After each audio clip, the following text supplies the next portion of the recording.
Pues muy buenos días a todos y a todas. Gracias por conectaros al webinar de buenas prácticas en ventilación. Os voy a hacer una pequeña presentación muy cortita y ahora en unos minutos arrancamos ya. Efectivamente, pues eso, estamos en los viernes de buenas prácticas con estos webinars que venimos haciendo y que tienen bastante éxito, la verdad. Hoy es de ventilación de doble flujo, como veis, el 20 de octubre. Y como siempre, pues os decimos cuáles son los próximos que hay para que no dejéis de apuntaros y de asistir a ellos. Está por aquí Víctor, que ya hemos estado además hablando un poco con él, aunque luego se va a presentar el mejor.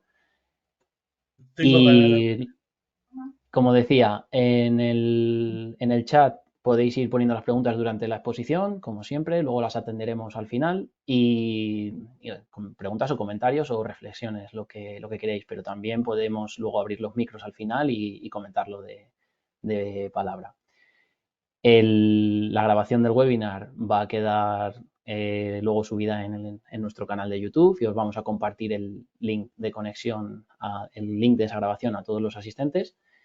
Y como viene siendo habitual en estos webinars, está reconocido con un punto para la renovación de los títulos de designer y de tradesperson. El código es ese que aparece ahí y podéis copiarlo para luego cuando en su momento, en su día, cuando tengáis que hacer la justificación para esa renovación, pues podéis incluirlo. Siguiente viernes, el viernes que viene, recordaros que tenemos otro webinar de buenas prácticas programado, en este caso de medición de calidad del aire interior con los compañeros de Orcli, a la misma hora, viernes 27 a la 1 de la tarde. Y como no, como también os decía antes, estamos en la recta final de camino a la conferencia de Valencia, que es el 29 de noviembre, 29 y 30, y las visitas a edificios el día 1. Quien no tenga la entrada y quiera asistir, estamos en los últimos días del plazo de los precios reducidos.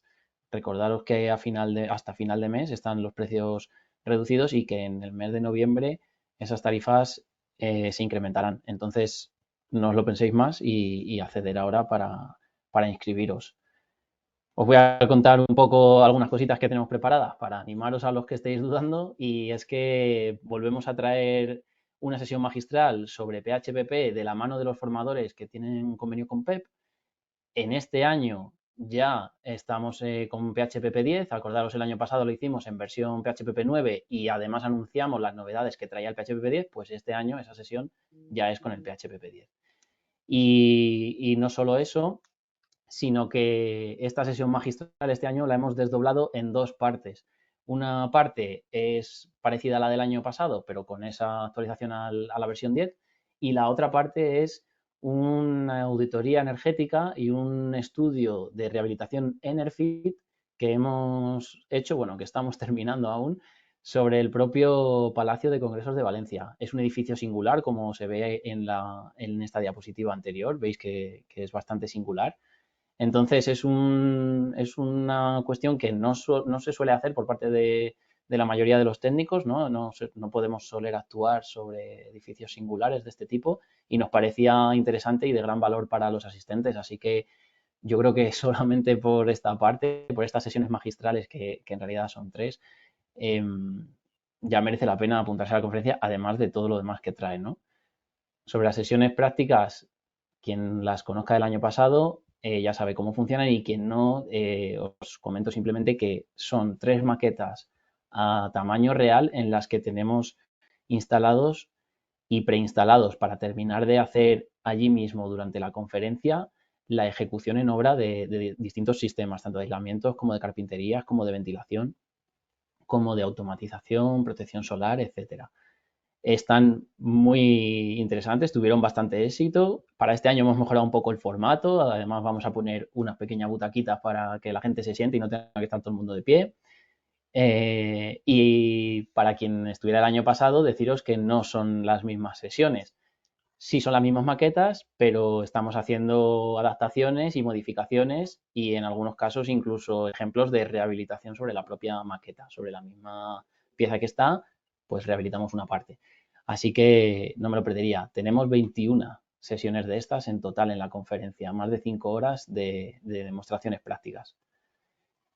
Y la otra parte que es interesante y que formaba parte también de esas sesiones magistrales, que en realidad son 3, como os decía, es la presentación de la guía de este año. Este año la guía de buenas prácticas la hemos enfocado en ventilación mecánica. Estamos también ultimando todos los contenidos y su maquetación, y tendremos una sesión de presentación en la propia conferencia, en el programa. Y de nuevo, este cuadernillo, esta guía técnica, no es porque esté implicado en el proceso, pero me parece que tiene un valor muy alto para los técnicos. Aquí dentro se dicen cosas que no se dicen en las normativas ni en los documentos, digamos, oficiales, ¿no? Aquí hemos recogido la experiencia de la gente que diseña, que ejecuta y que instala estos sistemas. Entonces, está bastante interesante. Y nada más, no me enrollo más, Víctor, no te quito más tiempo. Simplemente Ujú. recordar los beneficios de ser socio PEP, fundamentalmente descuentos y acceso a documentación técnica, pero también pues formar parte de esta red de expertos en este estándar. Y ahora sí, Víctor, te doy paso, ¿vale? ¿Se ve? ¿Se ve? ¿Está todo Venga, correcto? se ve perfecto, la pantalla completa. Yo me quito micro y cámara, ¿vale? Estoy por aquí. Perfecto. Vale, pues muchas gracias, Daniel. Bueno, pues buenos días a todos. Bueno, yo soy Víctor Collado, que soy el gestor del modelo unifamiliar en Ciber en la zona regional centro. Bueno, también soy tres person, como imagino que la gran mayoría de los que estáis presentes. Y bueno, vamos a hacer un poco un repaso por encima de lo que serían conceptos básicos y que tenemos que tener en cuenta en las instalaciones para que queden correctamente y para que cumplan con los estándares de calidad que todos queremos. Entonces, bueno, iniciamos un poco la presentación, pues lógicamente viendo esta foto que seguramente a todos nos suena, una termografía en la cual pues vemos una vivienda, lógicamente Passive House, frente a una vivienda que no tiene ese mismo criterio y que lógicamente pues tiene una cantidad de pérdidas térmicas importantes. Indudablemente lo que pretendemos sobre todo es ir a tipos de vivienda que cada día sean más estancos y que sean más tipo termo, eh, que lógicamente tengan las menores pérdidas térmicas posibles. Pero claro, eso implica que lógicamente tampoco la vivienda respira adecuadamente. Por recordar que nosotros pertenecemos a uno de los criterios importantes dentro de los criterios PASIF, que ya sabéis que aislamientos, ventanas, estanqueidad y diseños libres de puentes térmicos, importantísimo también la ventilación. No solamente para temas energéticos, sino también para la propia salubridad y el cuidado de la vivienda y de las personas que están viviendo en ella.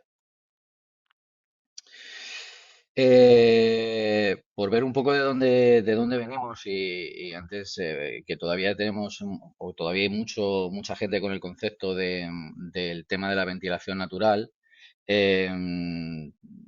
y porque hagamos un comparativo rápido de cuánta eficiencia tiene un sistema de ventilación de doble flujo con respecto a un sistema de ventilación natural como el de toda la vida, de parte de los perjuicios que tienen. Pues bueno, aquí vemos un pequeño gráfico en lo que sería la evolución o la acumulación que tendríamos en la vivienda de forma habitual con ventilación natural, ¿no? O sea, normalmente todo el mundo, o lo que hacíamos todos habitualmente, era abrir las ventanas por la mañana, ventilar un poco, mientras que te preparabas para irte al trabajo, te marchabas, cerrabas la vivienda y en invierno, como lógicamente hace frío, pues no se vuelve a abrir hasta el día siguiente. Lo que te marca código técnico es que debemos de dar por debajo de los 1000 ppm, 1000 partículas por millón de CO2 acumulado acumulados por cada metro cúbico de aire. Entonces, como veis, la concentración rápidamente se dispara dentro de la vivienda.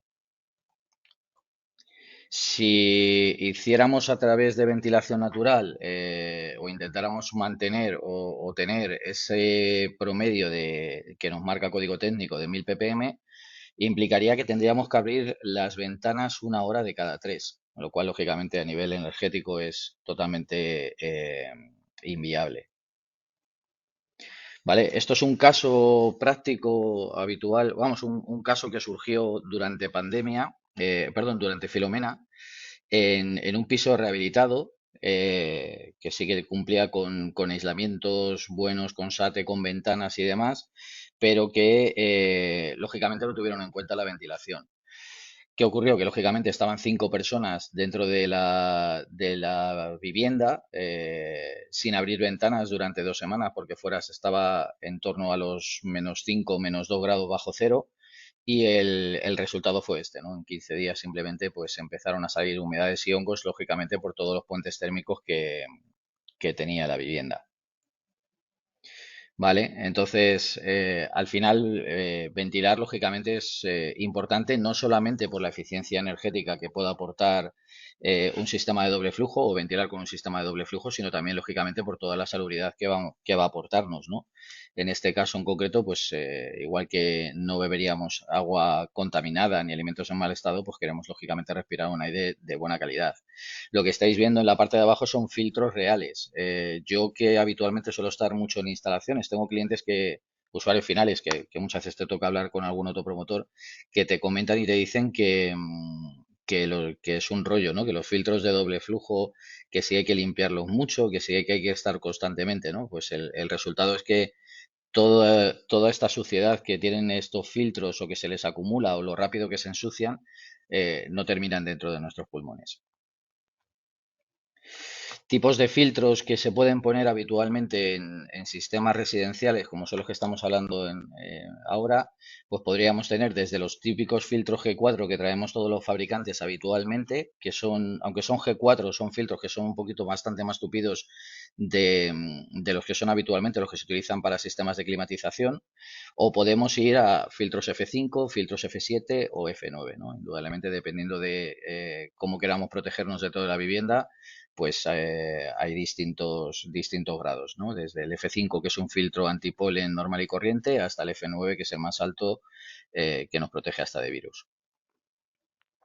Bueno, por recordar también un concepto importante que me encuentro habitualmente en viviendas pasivas, yo sé que es complicado el tema de perforar la cubierta de la vivienda, pero recordamos que el código técnico siempre nos pide que tengamos la descarga de aire viciado y esto se considera aire viciado a cubierta, ¿no? Y hay una normativa. Sí que nos permiten, en todo caso, tomar aire nuevo de la fachada. También podríamos hacerlo en cubierta, permitiéndonos o comentándonos que deberíamos de tener, indicándonos que deberíamos de tener 3 metros de distancia entre la impulsión y la extracción, ¿vale? En el caso de que fueran juntas a cubierta, pero recordar siempre de que la cubierta o el aire viciado debe de ir a cubierta. Por hacer un comparativo también entre viviendas pasivas y viviendas tradicionales, lo que nos está marcando código técnico, pues como vemos, la normativa de código técnico es un poquito más laxa que lo que sería la normativa de Passive House. Mientras que en código técnico deberíamos de cumplir con 0,5 renovaciones hora, que ya os digo que esto es bastante complicado y normalmente casi nunca se cumple, pues lógicamente en Passive estamos hablando en torno a las 0,3 renovaciones por hora, incluso en algunos casos vamos por encima de estos promedios. Vale, y entrando ya en lo que es el tema de buenas prácticas y demás, indudablemente una buena instalación de una vivienda empieza por definir bien el proyecto también de esa vivienda, ¿no? Entonces, algo muy importante a la hora de tener luego después un buen replanteo y poder tener una instalación que sea sencilla y que también sea eficiente, es decidir dónde vamos a poner el equipo de ventilación. Indudablemente el equipo de ventilación debe de ir o debería de ir siempre dentro de la envolvente térmica de la vivienda. Si sacamos ese equipo fuera de la envolvente térmica, pues indudablemente estamos penalizando al rendimiento que nos vaya a- el rendimiento que tiene habitualmente el propio equipo. Eh, Hay veces que también se suelen montar bajo cubiertas, garajes, etcétera, etcétera, que no están propiamente dentro de la envolvente térmica, pero sí que están en una zona que más o menos está cubierta y no está a la intemperie. Bueno, sí es cierto que no se penaliza tanto, pero indudablemente siempre nos va a penalizar, ¿de acuerdo? De estos fantásticos porcentajes que marcamos en PASIF, pues, por ejemplo, los equipos que están rondando entre el 80 y el 90% de rendimiento, pues lógicamente vamos a tener rendimientos inferiores.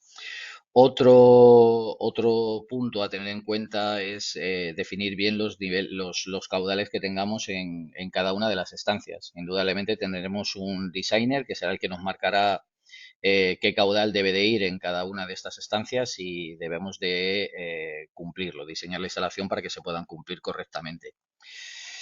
Otro grado muy importante es tener en cuenta la acústica que va a tener el sistema. Intentamos siempre tener un equipo que haga la menor cantidad de ruido posible. Sabéis que en toda vivienda es muy importante el tema de los ruidos. En Ciber somos un poco psicóticos con el tema de los ruidos. Intentamos siempre que las instalaciones hagan el mínimo posible.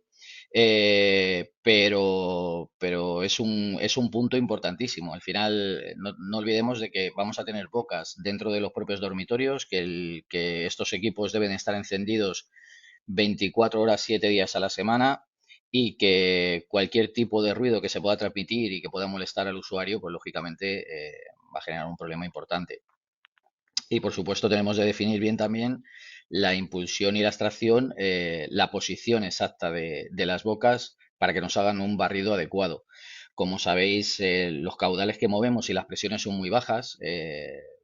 Os recuerdo parte de la normativa en código técnico nos dice que debemos de ir a menos de 4 metros por segundo. En PASIF el criterio es que debemos de ir por debajo de 2 metros por segundo, porque lógicamente al ser viviendas más aisladas tenemos menos ruido exterior. Y es muy importante que llevemos las bocas a puntos alejados de las puertas para que hagamos una buena recirculación. Igual que en clima utilizaríamos impulsión y retorno dentro de la misma estancia, aquí impulsamos en zonas secas, extraemos en zonas húmedas, con lo cual tenemos que hacer un buen barrido con muy poca presión de esas salas que estén en el camino. ¿De acuerdo? Entonces, importante siempre buscar la esquina contraria a la puerta de cada una de las estancias para tener un buen barrido. Lo que os comentaba, todo el diseño debe de empezar aquí, que es lógicamente eso lo conocéis también muy bien, que es una hoja PHP, donde el designer nos va a marcar cuáles son los caudales que tenemos que cumplir en cada una de las estancias. Por comentaros un poco los tipos de redes que podemos utilizar este tipo de redes en termoplástico. Las redes en termoplástico normalmente no las solemos utilizar para vivienda nueva. Siempre intentamos poner sistemas, o por lo menos lo que nos soléis solicitar, son sistemas semirrígidos que son bastante más estancos y demás. No obstante, cuando tenemos reformas o intentamos hacer reformas con eficiencia energética alta, pues muchas veces nos encontramos con techos bastante bajos o inexistentes en muchos casos. Entonces, tenéis este tipo de tubo termoplástico que, bueno, con alturas bastante más pequeñas, pues nos permiten poder movernos en techos que no tendríamos otra opción de poder meter otro tipo de tubo. Que sepáis que está el termoplástico tradicional, que es el que lógicamente se encinta todas las juntas para que quede estanco, y luego tenéis estas opciones que tenemos varios fabricantes que también directamente el accesorio ya viene con una junta que nos da estanqueidad de que la más alta habitualmente en, en ventilación. Otro tipo de material que se suele utilizar bastante o que tenemos que usar incluso en algunas viviendas de forma obligatoria por el caudal y por el diámetro que nos tenemos que mover, es chapa.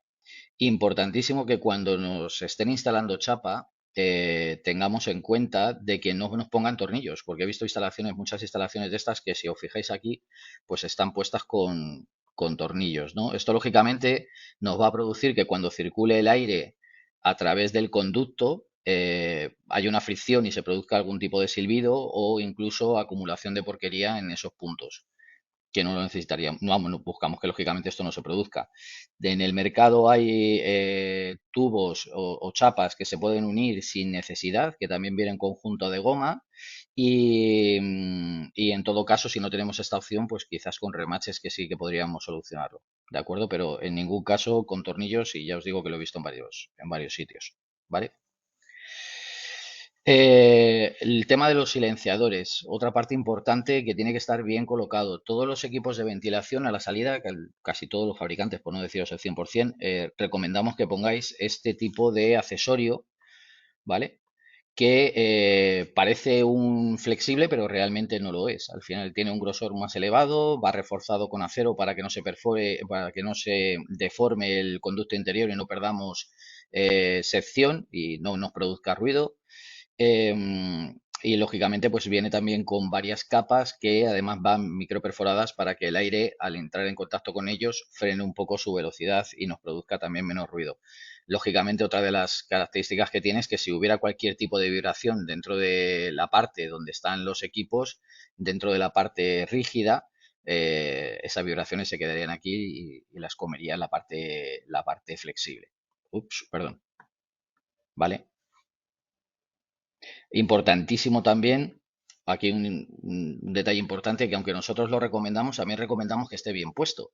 Si vamos a poner un flexible, no tengo sitio y va a quedarnos chafado o arrugado o no va a quedar completamente estirado como debe, aunque este tipo de flexibles, creo que tengo alguna diapositiva más adelante en la que se ve que se pueden curvar, pero curvar y mantener la sección, ¿de acuerdo? Y no arrugarse, sino permanecer siempre estirados. En ese caso es mejor no poner un silenciador arrugado y chafado que no va a cumplir con su función, que nos puede producir ruido y nos puede producir fricciones de aire, que no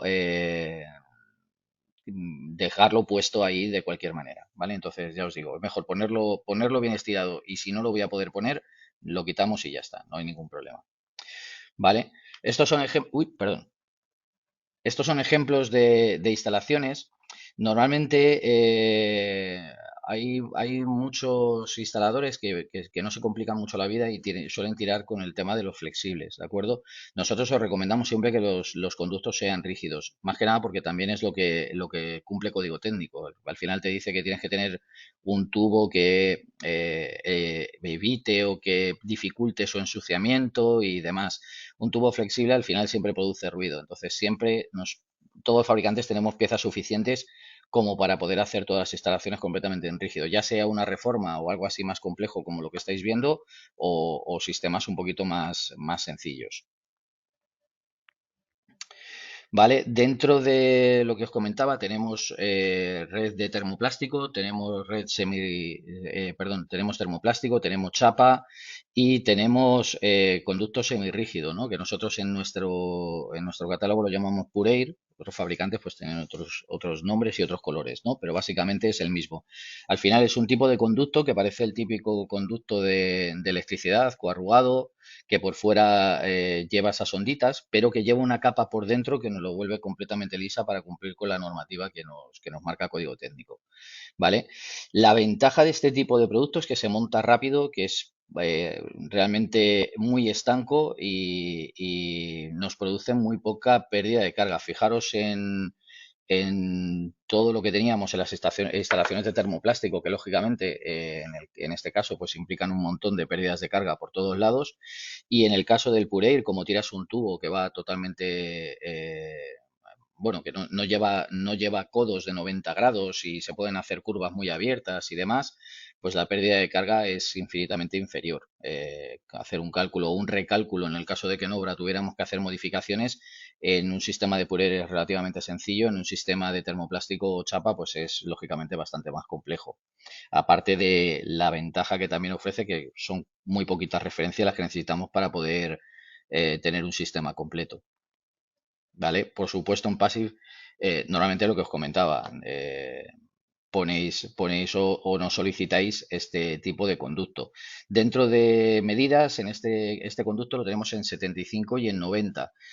Normalmente yo os recomiendo siempre que cuando proyectáis o cuando lo solicitéis vayáis a tubo de 90 porque lógicamente es muchísimo más fácil conseguir la velocidad que estábamos comentando de 2 metros por segundo, bajar esa velocidad.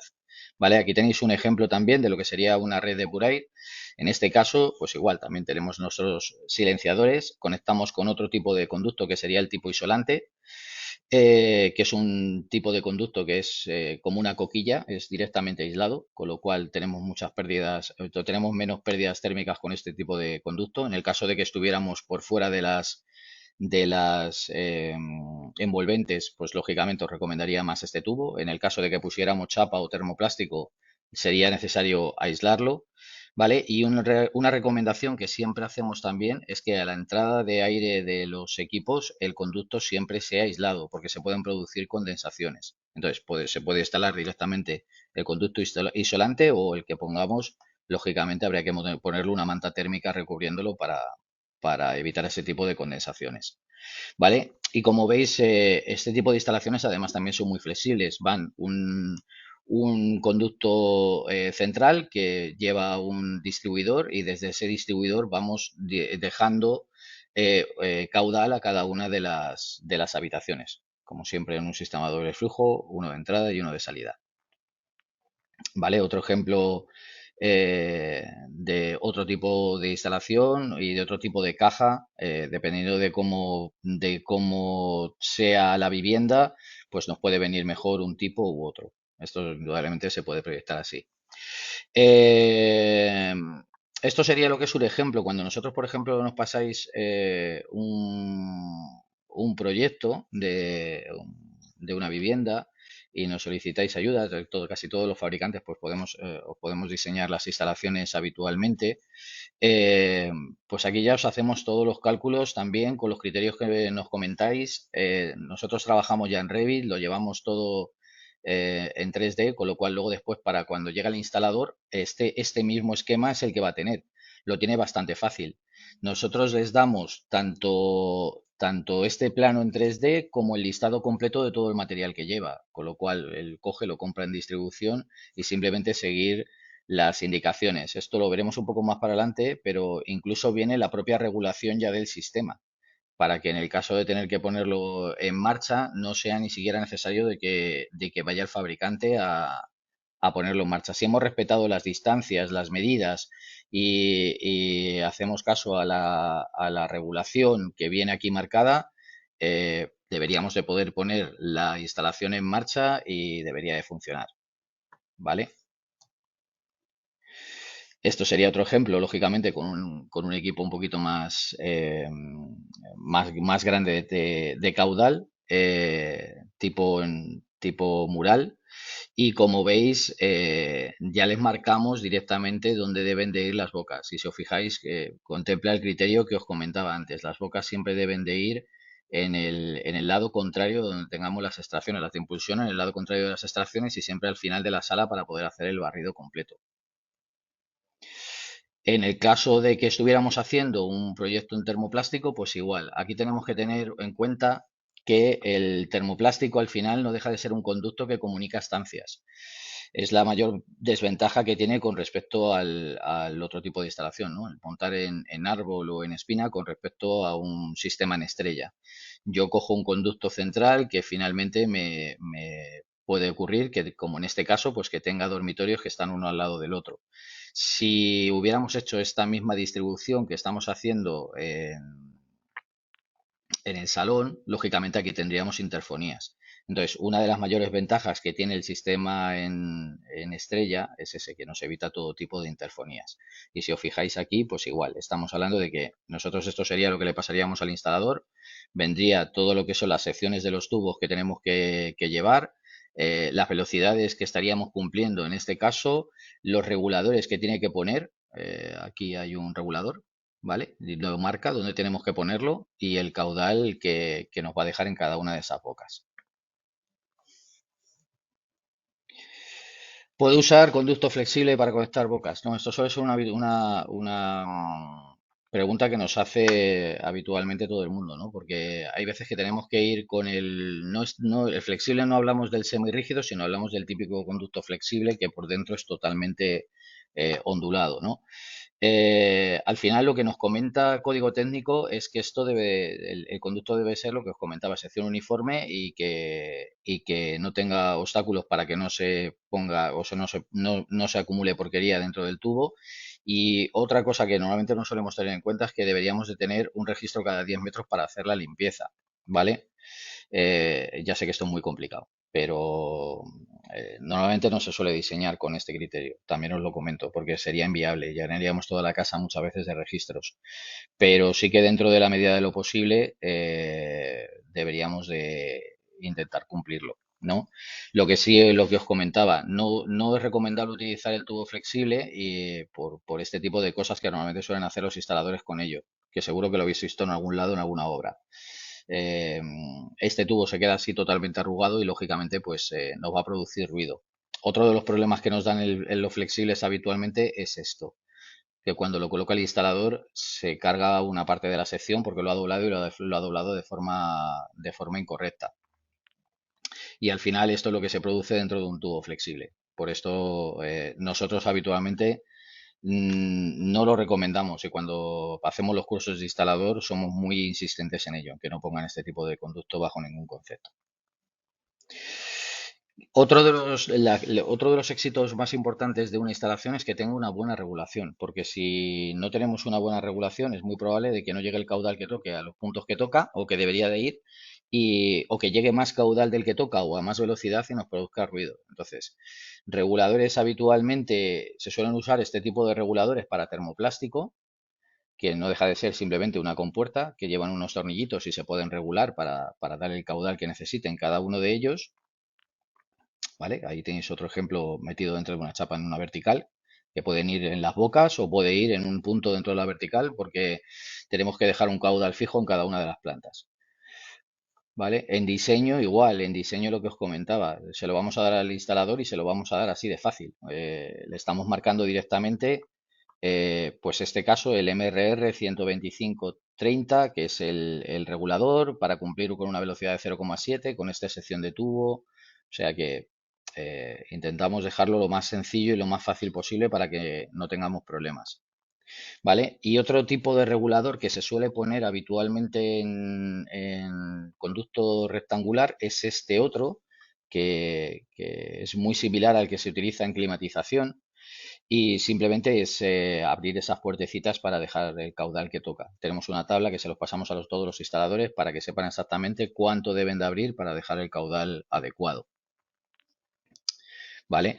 Este es otro ejemplo de cómo se tienen que montar y que nosotros les marcamos exactamente dónde deben de ir. ¿Vale? En el caso de los sistemas de Pureir, lo que se utilizan, tenemos varios sistemas. Tenemos el típico que es un accesorio parecido a este con una palanquita aquí en este lado que nos puede abrir y cerrar el caudal de la boca. Normalmente no le suele gustar a nadie porque este tipo de reguladores, ahora hablaremos del tema de los registros, pero te hacen que tengas que tener registros bastante grandes. Hay caudalímetros que también tendríamos la opción de poder poner un caudalímetro y simplemente ir abriendo y cerrando hasta que nos marque el caudal que toca. Y el más habitual suele ser este tipo de obturadores. Que este tipo de obturadores, en los planos, en el plano que os enseñaba antes, venía una marquita en rojo. Cuando nosotros pasamos el estudio por Revit, automáticamente os pasamos el plano, ya viene cuántas rejillas o cuántos anillitos de estos deberíamos quitar en esa boca en concreto. Tenemos que tener en cuenta que esta boca va a esta estancia y quitaríamos los anillos interiores necesarios para que me llegue el caudal que toca. En el caso de que en obra, pues lo que os comentaba antes, que por lo que sea, pues nos hemos encontrado con problemas y hay que modificarla, con este tipo de instalación, con una hoja de cálculo muy simple, nos mandan las medidas los instaladores desde la caja de distribución hasta la boca y volvemos a hacer el recálculo y se vuelven otra vez a cambiar las anillas. La mayor ventaja de este sistema es que si tenemos nuestro registro en caja, que deberíamos de tenerlo habitualmente, eh, podríamos hacer modificaciones hasta incluso ya entregada la vivienda. ¿Vale? Montaje importante de este tipo de tubo es un dato muy simple, pero es importante porque los obturadores se pueden poner en las cajas. Cuando tenemos tubo de 90 se ponen estos accesorios porque las cajas siempre vienen con 75, entonces amplías la salida de 75 a 90, ¿vale? Entonces es muy importante que la anilla esté perdón, que la goma, la junta esté en el primer pliegue y en el segundo se ponga la abrazadera para dejarlo totalmente sujeto. Porque este obturador en los D75 no se pone ahí, sino que se pone por dentro. Entonces, si tú conectas el tubo, que os fijáis que llevan ahí unos clics, unas pestañitas, donde se metería la abrazadera, si esta abrazadera y esta goma estuvieran muy atrás, entraría mucha cantidad de tubo y no, no nos dejaría sitio para poder meter el obturador, ¿vale? El obturador, ya os digo, en 75, en el caso de que pusiéramos tubo de 75 porque no tuviéramos altura, tendríamos que meterlo por dentro y nos estorbaría, ¿vale? Esto es algo que también nos habéis pedido en algunas ocasiones, el poder integrarnos con un fan coil o alguna cosa así, porque por lo que sea no tenemos espacio, no tenemos sitio. ¿Se puede hacer este tipo de instalación? Sí, se puede hacer este tipo de instalación siempre y cuando no compartamos el mismo tubo, el clima y nosotros. Debemos de ir, pues como en los ejemplos, vamos con nuestro tubo por un lado, ellos van con su tubo y nos integramos justo en la boca. ¿De acuerdo? Y la rejilla debe de estar completamente abierta. Aquí tenemos alguna conexión en flexible que nos la han hecho, nos lo hacen habitualmente, porque aquí siempre es un poco más complejo. Pero lo dicho, no sería lo recomendable. Lo recomendable serían instalaciones como esta, que terminas con tu termoplástico y terminas aquí, y como la anterior que habéis visto, la anterior diapositiva en la que tenemos chapa. Muy importante, todos los equipos de doble flujo al final hacen condensación, excepto lógicamente si tienen un núcleo entálpico, ¿no? Que como también recuperamos la humedad, pues es muy complicado de que nos lleguen a producir condensación. Pero si es un núcleo normal y no es entálpico, nos va a condensar. Entonces, hay dos tipos de sifones. Yo he visto muchos tipos de sifones. Normalmente, incluso no poner sifón, directamente enganchar el tubo del desagüe y a funcionar. Los equipos de ventilación normalmente expulsan aire también por estos desagües. Entonces, es muy importante que pongamos como mínimo, un sifón de membrana, que es el típico sifón que se ve así como un poquito coarrugado y dentro lleva una membranita que en el caso de que haya agua desborda y sale, pero no nos deja pasar el aire porque no llevamos un flujo tan grande como para que abra la membrana. Son más seguros este tipo de sifones, que son sifones de bola. Lo que sí que tenéis que tener en cuenta es que cuando os lo monten no os hagan este tipo de instalación que veis aquí. Viene el tubo recto y el sifón arriba. ¿Vale? Esto lleva una pelotita parecido a una pelotita de ping-pong por dentro, que lo que hace es que cuando pasa el agua, esto lleva un rebosadero, desborda, la pelotita sube y entonces el agua empieza a caer. Si lógicamente esto lo pongo al mismo nivel, lo más normal es que en lugar de salir por el sifón, lo que nos va a hacer es desbordar directamente en el equipo, ¿vale? Necesito una altura, con lo cual siempre tenerlo en cuenta porque esto implica que en el techo tendremos que tener como 3 o 4 centímetros menos para que nos entre un sifón de este tipo. Instalaciones de los equipos. Es importante también ver las posiciones en las que te marca el fabricante en el que se puede colocar. De hecho, es más, el equipo va a funcionar. En este caso, pues es un Evo nuestro, ¿no? Y tienes la opción de ponerlo en mural o ponerlo en techo. Lo puedes poner en vertical en el mural. ¿Podría funcionar en horizontal? Pues sí, el equipo funciona en horizontal. Pero claro, indudablemente, como os he dicho antes, va a condensar y si os fijáis, los desagües están en la parte superior y en la parte inferior. Si lo pusiera en esta posición, me desaguaría por aquí, con lo cual, lógicamente, pues no es lo adecuado. ¿Vale? Estos son ejemplos también de instalaciones que os comentaba que lógicamente pues tampoco son correctas. Silenciadores que tenemos muy ajustados, las cajas están metidas, pero sin embargo han metido una parte de la caja dentro del propio forjado y los tubos dentro del propio forjado. No tenemos acceso a poder manipular los tubos el día de mañana, no hay forma. ¿Vale? En este caso, pues igual, este tubo de aquí también está torcido. La parte de entrada de aquí, si os fijáis, esto es una curva que es inviable, nos va a producir ruido. Entonces es muy importante que cuando se hace la instalación y que nos fijemos de que el instalador hace caso o obedece al proyecto y hace la ejecución de la instalación tal como viene en el proyecto, porque este tipo de inventos, pues al final, lógicamente, nos van a producir un montón de ruido dentro de la instalación. ¿Vale? Los registros. Aquí llegamos al punto complicado. Eh, es importante que los registros sean completos, ¿vale? Y os explico por qué.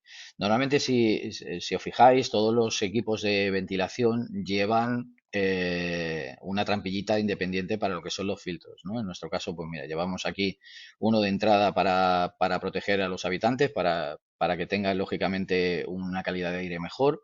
Y luego tenemos un G4 que siempre se pone a la entrada del aire viciado de la casa antes de que pase por el núcleo, para impedir que ese núcleo se ensucie. Pero lógicamente al final el núcleo termina ensuciándose y va a haber que hacerle un mantenimiento. El núcleo al final es casi la mitad de lo que es el equipo. Estaría toda esta parte de aquí. ¿Qué ocurre? Normalmente tenemos que desmontar casi toda la carcasa inferior del equipo para poder sacar los núcleos. Entonces, si no tenemos un correcto registro para poder acceder a él, cada vez que tuviéramos que hacer mantenimiento del equipo sería complicado, ¿no? Tendríamos que romper ese techo, ese falso techo para poder acceder a él o, bueno, en el caso de que esté en un cuarto de instalaciones, pues lógicamente no tendríamos problemas. Pero no solamente debemos tener registro del equipo. Según código técnico, cada 4 años deberíamos de limpiar también nuestra instalación, ¿vale? Y entonces, si volviéramos a esta diapositiva y viéramos las cajas, esta caja, lógicamente, cuando yo estoy cogiendo aire sucio de la casa, que encima viene lleno de polvo, con humedad y demás, lo primero que se van a ensuciar son los obturadores. ¿Vale? Entonces, si no tengo sitio de registro para poder hacer limpieza de estas cajas y de estos obturadores, sí, el equipo lo mantendré más o menos limpio, pero dentro de la caja tendremos una acumulación importante de porquería, ¿no? Lo que comentábamos de los filtros son importantes a la hora de hacer el mantenimiento. En nuestros equipos tenéis los filtros que tiene accesible el usuario, lo que os comentaba antes, algunos se quejan porque los tienen que limpiar mucho, pero es bueno porque lógicamente es toda esa porquería que no está respirando. Los filtros deberían de limpiarlos más o menos cada 3 o cada 6 meses, dependiendo de la zona donde estamos. Y son filtros habitualmente que se dañan con la humedad, con lo cual se tienen que limpiar siempre en seco. Todo lo contrario que los núcleos. Los núcleos se tienen que limpiar, lógicamente. Bueno, podríamos hacerlo con un compresor a presión o con agua a presión, ¿vale? Pero los filtros no, los filtros debemos de hacerlo siempre en seco y deberíamos de cambiarlos cada año, ¿vale? Por último, muy importante también que tengáis en cuenta el equilibrado. Una instalación será, digamos, o tendrá éxito siempre y cuando todas las bocas estén dando el caudal que tienen que dar y digamos que la velocidad del aire no haga que tengamos ruido dentro de ellas. Entonces es muy importante el hacer luego una medición. Normalmente cuando utilizamos criterios PASIF nos solicitáis que el fabricante hagamos una revisión de esa instalación y confirmemos que los caudales que vienen en proyecto se cumplen también en la instalación, ¿no? Entonces, pues lógicamente llevamos este tipo de aparatos para mirar que tanto se cumple la velocidad del aire como los metros cúbicos y hacemos el último reajuste para ceñirnos al proyecto. Y hasta aquí. Si tenéis alguna duda, Muy bien, Víctor, muchas gracias, la verdad. Súper interesante las imágenes que has mostrado de ejecución y de correctas, sobre todo las de los registros, las de los enganches de los tubos. Me han parecido, vamos, muy buenas. Y por no hablar de las condensaciones del principio de la vivienda, esa también tiene lo suyo. sí, sí, bueno, es la realidad al final. Ahí tenemos la pelea siempre con los clientes, ¿no? De convencerles de que por qué tienen que montar un sistema de ventilación habitualmente y este tipo de imágenes al final son definitivos y contundentes. Pues tienes que montar un sistema de ventilación porque si no tendrás estos problemas. Totalmente. Pues además algunos de los puntos que has comentado también los estamos tratando en la guía y, y quedan ahí también recogidos. O sea que muy bien. Hay un par de comentarios en el chat. Mm, Si os parece, bueno, primero me habían consultado acerca de la renovación de los títulos de designer. Os pongo ahora un link donde está toda la información para esto y tenéis que dejar anotados vosotros los códigos de las actividades a las que asistís. Luego, desde PEP os podemos dar un certificado de todo ese listado de actividades a las que hayáis asistido, pero nos tenéis que dar vosotros los códigos de las que habéis estado para poder chequearlo, ¿vale? Entonces ahora en el chat os pongo eso. Había un comentario de Alfredo que decía, me parece, bueno, Alfredo, si estás y quieres abrir el micro, adelante. Si no, leo yo. Alfredo, sí. Vale, a ver. Bueno, decía que, me dice que lo lea yo, le parece un error normativo considerar la expulsión como aire viciado, que realmente es el mismo aire que expulsas cuando abres una ventana, pero en vez de en 10 minutos, en 24 horas. Sí.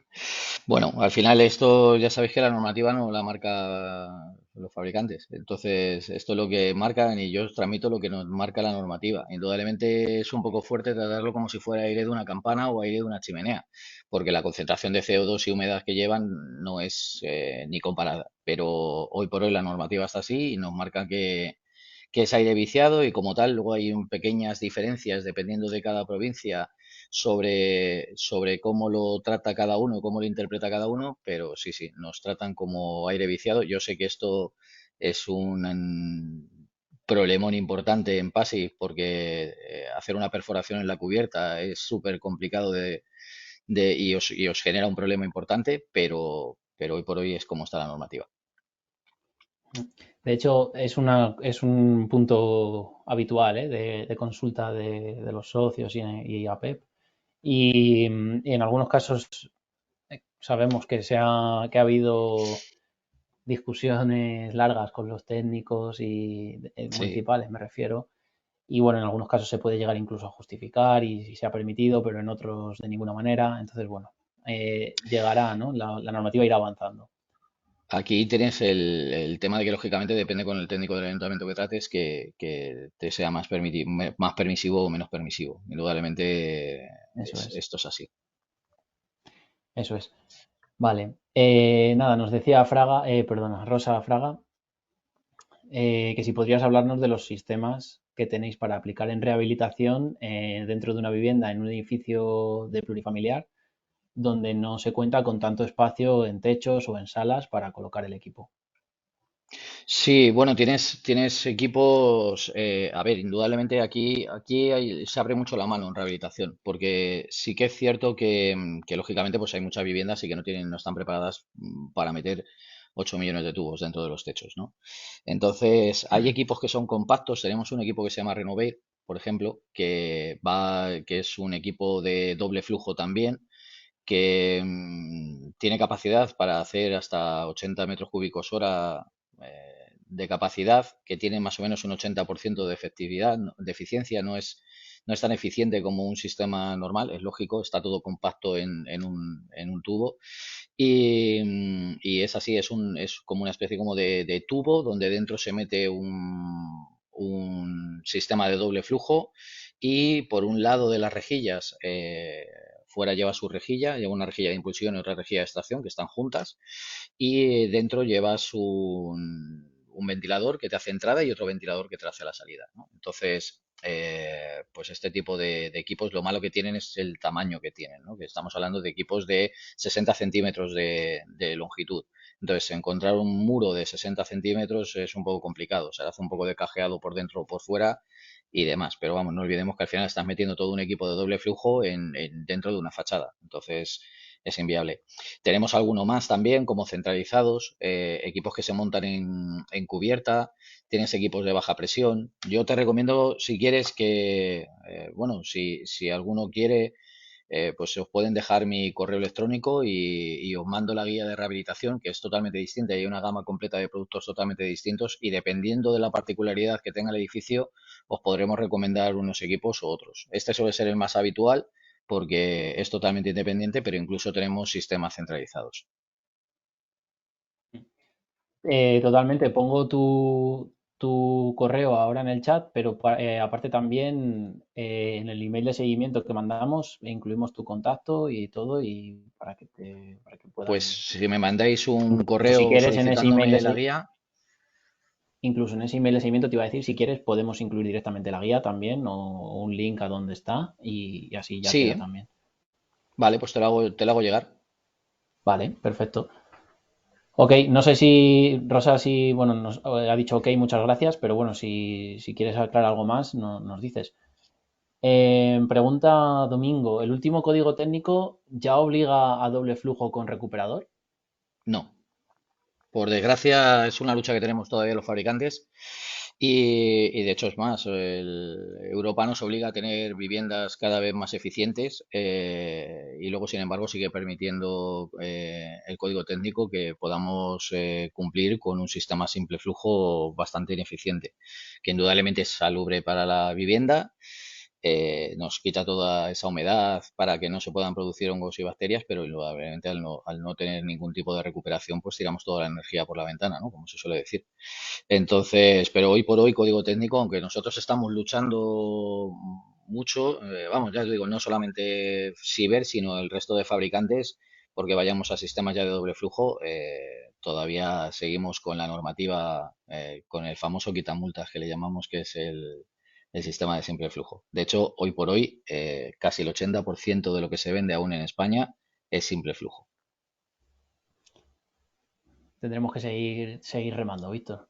Seguimos en ello, hacemos mucho trabajo, eso puedo aseguraros. Claro, dice Domingo que es totalmente incoherente.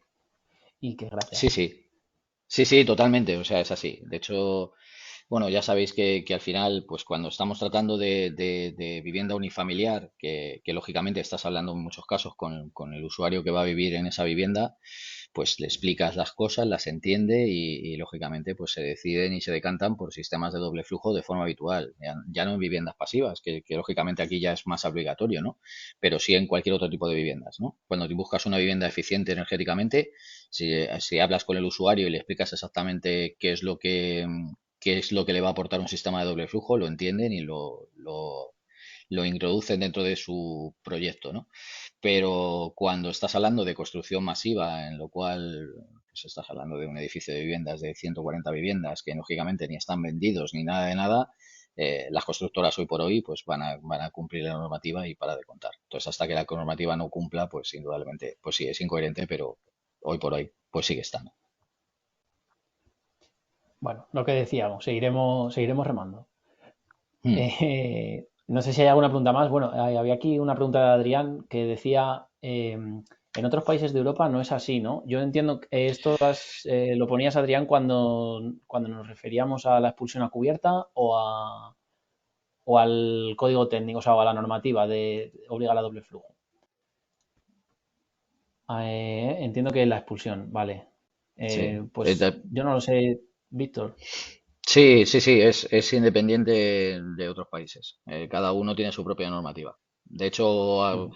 por ejemplo, nosotros ahora estamos también en Portugal desde hace un año y cuando aterrizamos en Portugal no había ni normativa de ventilación, absolutamente nada. Ahora sí, ahora hay una normativa de ventilación diferente. De hecho, es más, para que te hagas una idea, Portugal, la velocidad de circulación del aire interior, antes os he comentado que en España es de 4 metros por segundo, Pasif es 2 metros por segundo y Portugal son 5 metros por segundo. O sea que hay temas de, esto ya es pregunta mía, temas de ruidos y así estará más crítico incluso, ¿no? Correcto. Sí, sí, es más complicado, es más complicado. De todas formas, si os fijáis, cuando hacemos los proyectos, todos los fabricantes, ese es el límite e intentamos ir muy por debajo del límite. Nuestro objetivo siempre cuando proyectas es plantear la instalación cumpliendo con el caudal y llegando con la mínima velocidad posible, que es cuando no vas a tener ningún tipo de problema. ¿Vale? Entonces, pensad que esos son límites máximos a la hora de circulación de aire. Eso es. Eso lo tenemos escrito tal cual en la guía que estamos preparando. Vale, Correcto. en principio no veo nada más por el chat. No sé si alguien se ha quedado con alguna pregunta o incluso por el chat o a través de micro. Es el momento de ponerla. Y si no, yo creo que lo podemos dejar aquí. Víctor, a mí me ha gustado mucho la explicación, la verdad. Yo os agradezco la oportunidad.